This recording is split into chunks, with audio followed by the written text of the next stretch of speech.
வணக்கம் ஆனந்தம் நேயர்களுக்கு. பொதுவாக இலக்கியம் என்பது வாழ்க்கை தாங்க, வாழ்க்கையினுடைய ஒரு பகுதி தான். One of the part of the life தான் வாழ்க்கை.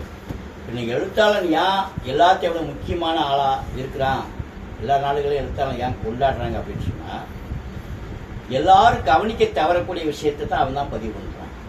பஞ்சங்கள், பட்டினிகள், கலவரங்கள், கலாச்சார பண்பாட்டு விஷயங்கள் நீங்கள் சாதாரணமாக கடந்து ஒரு பஸ் ஸ்டாண்டில் ஒரு பிச்சைக்காரனை பார்த்து கடந்து போயிருவீங்க.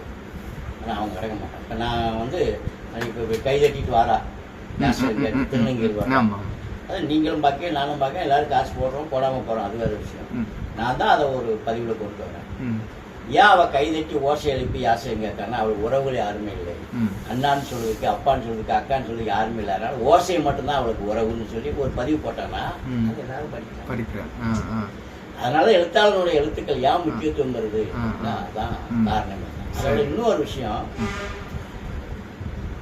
ஜலாலுதீன் ரூமின்னு ஒரு கவிஞர், அவர் நோபல் பரிசு வாங்குவார். அவர் சொல்றாரு, இந்த உலகம் அணுக்கால் ஆனதுன்னு விஞ்ஞானம் சொல்கிறது, நான் சொல்கிறேன் உலகம் அணுக்கால் ஆனது அல்ல, உலகம் கதைகளால் ஆனது. கதை தான் நிறைய கிராமங்கள்ல.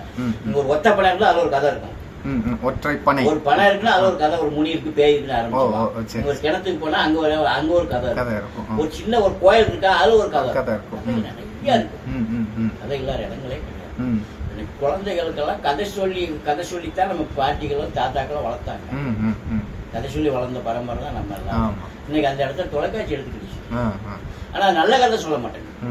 அதுதான் விஷயம். அது வந்து வியாபாரத்தை விருத்தி பண்ண, அது ஒரு பிசினஸ் மேன். டிவி வந்து ஒரு கமர்ஷியல் பிசினஸ் மேன். விளம்பரம் கொடுத்து அந்த விளம்பரத்து மூலமா பொருளை விற்கிறதுக்காக உங்களை என்னென்னமோ செய்யுது. அது விளையாட்டை காட்டுது, சுவாசியம் காட்டுது, பக்தி பாடல் போடுது, எல்லாம் எதுக்கு? வியாபாரம் பண்ணுது. அதனால குழந்தைகளுக்கு வந்து தேவையானது அங்கே கிடைக்கானா 100 நிகழ்ச்சி பார்த்தானா ஒரு நிகழ்ச்சி தான் அது பிரயோஜனமான நிகழ்ச்சியாக. அதனால புத்தகங்கள் தான் என்னைக்குமே குழந்தைகளுக்கும் சரி எல்லாத்துக்குமானது. மிக சிறந்த ஒரு அறிவு ஆயுதம், அழிவே இல்லாத ஒரு அறிவு ஆயுதம் புத்தகங்கள் தான். புத்தகங்கள் படிச்சு தான் நீ பெரிய பெரிய மேதைகள் எல்லாம் உருவாக்கிறாங்க. இன்னைக்கு அவங்க வரலாறு படிச்சுன்னு சொன்னா எல்லாமே புத்தகங்கள் தான். ஆமா, மகாத்மா காந்தியா ஹரிச்சந்திர நாடகத்தை பார்த்தா நான் மகாத்மாவை மாறினேன்னு அவருடைய சத்தியசூரன் எழுதியிருக்காரு. ஹரிச்சந்திர நாடகத்துல இருந்து நான் தானே இந்த மாதிரி எழுத்தாளர் மகாத்மாவை உருவாக்குறது யாரு? அப்போ ஒரு ரைட்டர் தான் உருவாக்கிருக்கான். உண்மைதானே? ஹரிச்சந்திர ஒரு கேரக்டர் தானே. ஒரு பொய் சொன்னா போதும் நாட்டுக்கு ராஜாவாயிருக்கலாம். பிணமரிக்கிற வெட்டியான்னு வேலைக்கு போனாலும் நான் பொய் சொல்ல மாட்டேன், ஆனா அவன் ராஜா, அவனுடைய உண்மையே. அதனால மகாத்மா 14 வயசுல பாக்குறாரு, அன்னைக்கு தான் அவருடைய நெஞ்சுக்கு ஒரு விதை விழுது. 14 வயதுக்கு அப்புறம் தான் அவர் மகாத்மா. நான் என்னுடைய வாழ்க்கைக்கும் பேச்சுக்கும் இம்மிகள வித்தியாசம் இல்லாமல் வாழ்வேன், எந்த சூழ்நிலையிலும் பொய்யே சொல்ல மாட்டேன், சபதம் எடுக்கிறேன். அந்த இடத்துல ஒரு எழுத்தாளன் அங்க நிற்கிறார். எழுத்தாளன் தான், அவனுடைய இதை படிச்சுட்டு தான் அந்த கேரக்டரை பார்த்துட்டு தான் அவர் திரும்புறாரு. அதனால புத்தகங்கள் தான், குழந்தைகளுக்கு புத்தகங்கள் கொடுங்கள், புத்தகங்களை வாசியுங்கள். ஒவ்வொரு வீட்டிலும் தயவு செய்து ஒரு நூலகத்தை நீங்கள் உருவாக்குங்கள். அது அழிவில்லாத சொத்து.